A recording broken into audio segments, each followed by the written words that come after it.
Hi, my name is Richie Dotson of Acoustic Stringed Instrument Repair. I'm here to show you how to install railroad spikes, the miniature capos that you find on 5-string banjo necks. These are the items I use to install the spikes. The first thing is this pair of flush cutting end nips that have actually been ground flat. I use these primarily in fretwork. You can see that they're pretty flat on the top.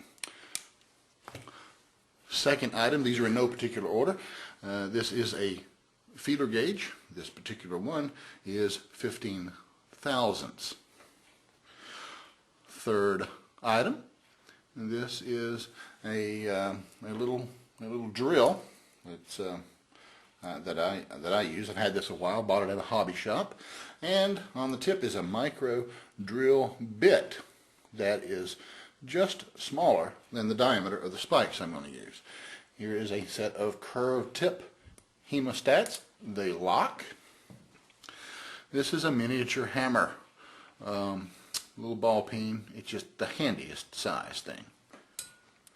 Next item. This is actually a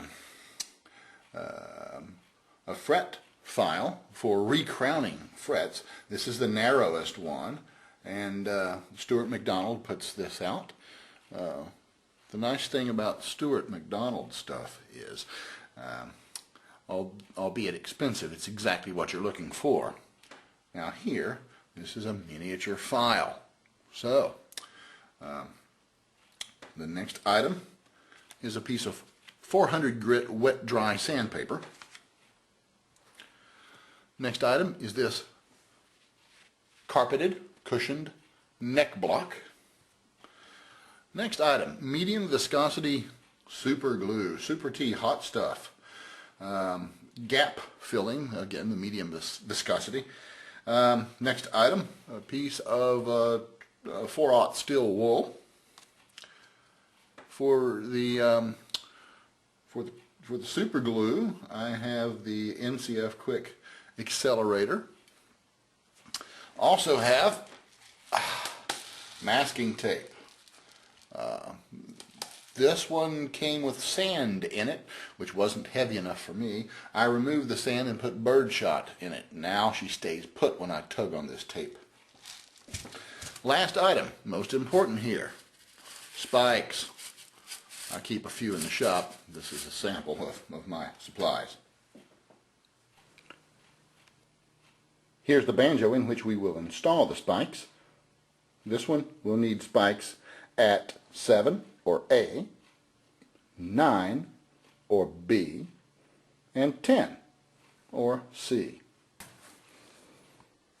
I like putting these right in the center. There's where I marked the A. Here's where I'm going to mark the B. This little bit is extremely handy. See if I can do this and not get in the way of the camera. All I'm doing right now is marking them. I don't want to drill them just yet. Then I'll move on to the C. Again in the center. Now, there's something I want to point out here. You've got a side dot. Now up on the 7th,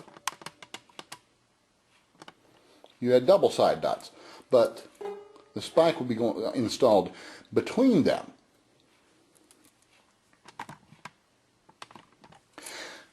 Down here on the 10th or the C, you're looking at drilling through what could potentially be the side dot going all the way into the fingerboard, which is often the case. So you might want to consider you should consider when we cut these spikes, leaving this spike longer because it's going to be installed, likely as not, through. And you'll know when you drill through it. At this point, I'm going to loosen the 5th string. I'm going to put a little piece of tape on it, right here, and then tape it to the underside of the neck, just to get it out of the way. Now I'll proceed to drill these. Now because the spikes are kind of small, I don't want to get carried away. I've got this drill bit set where I know where to stop with it, but These things are pretty small, and I don't want to go the full length. I'm going to be cutting them off. So, just for a visual reference, I want to put a little piece of tape on here. So I'll know when to stop drilling. And these bits, you should probably change them pretty often, because they will break, and they can, and I've had this happen too, break off inside the fingerboard, particularly ebony. It's harder material, so pardon my hands, but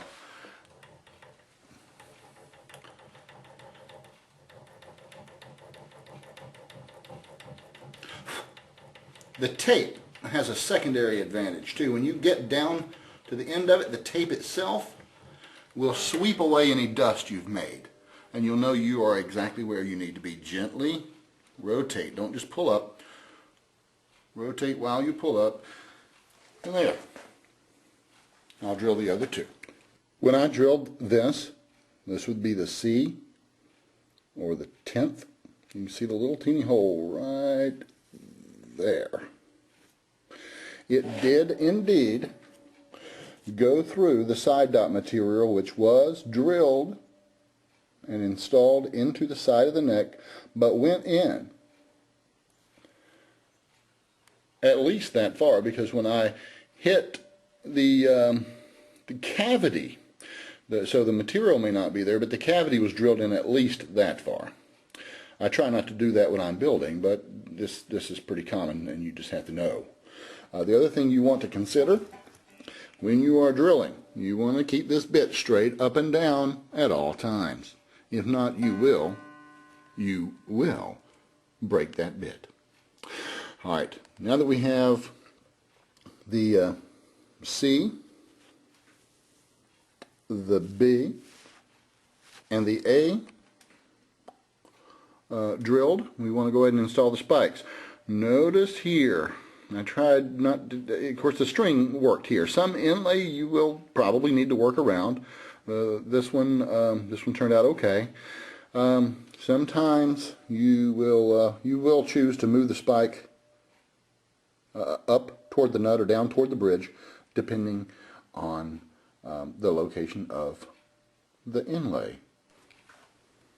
Alright, this is where I will start employing the hemostats. Hear them click in place. They've got little ratcheting cross members. I am going to take off just about a third of this spike. Now, I'm not going to clip this here because it's going to wind up on a workbench. I'm going to clip it. Make sure that falls.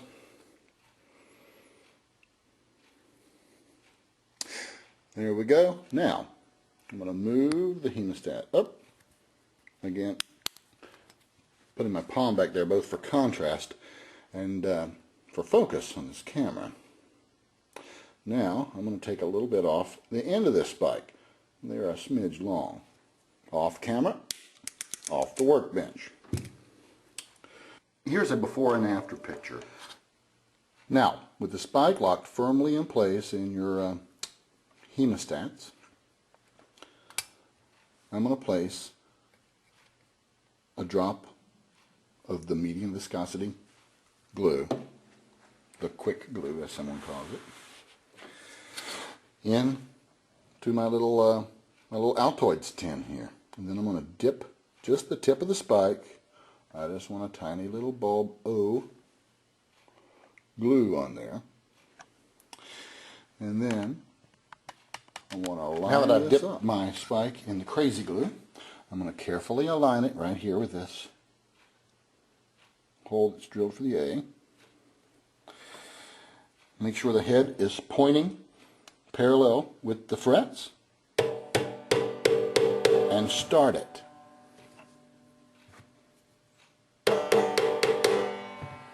Notice I said start, don't finish it.